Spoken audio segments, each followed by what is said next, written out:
Night Slaves from 1970 is an intriguing TV movie. It's like watching an episode of Star Trek without the Enterprise or any of the people in the Federation. It's just one guy trying to solve this weird mystery.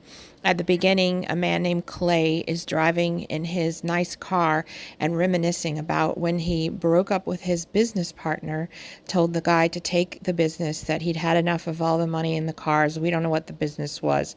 But the next thing that happens is that Clay's brakes fail and he crashes into some people at a stoplight and kills two people. Well, you know, if you are in a movie and your brakes fail, they have definitely been cut. The next thing, and this all happens in the first 3 minutes of the movie, Clay's wife is at the hospital, and you can see that she's having an affair with this business partner, and Clay is in surgery. And I don't know how they did it, because the actor, James Franciscus, always had this lovely Robert Redford hair, as the song goes.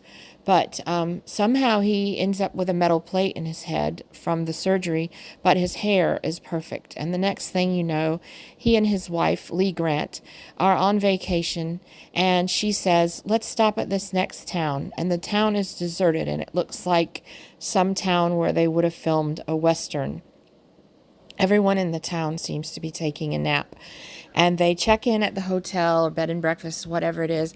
And that night, he wakes up and his wife and everyone else in town are acting like zombies, and they're all getting on these flatbed trucks and going away. And he runs outside and he tries to get his wife off the truck, but these men knock him down.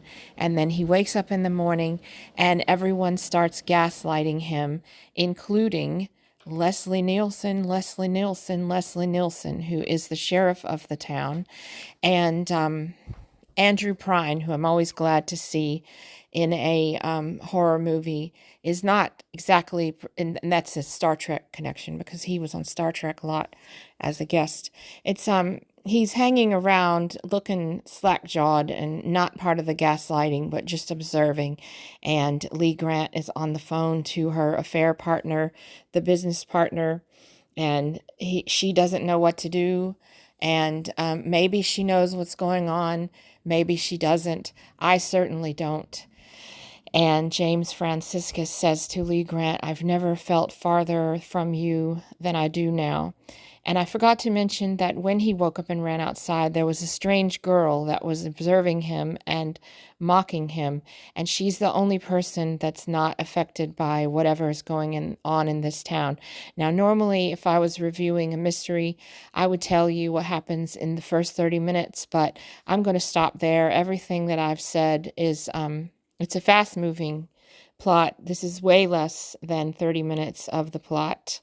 And I had no idea what was going on, but I recommend that everyone watch Night Slaves. It's a little bit of Star Trek. It's a little bit of the Midwich Cuckoos.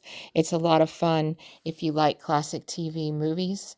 And thanks for coming to Erin's Telefilm Talk, and I'll see you next week.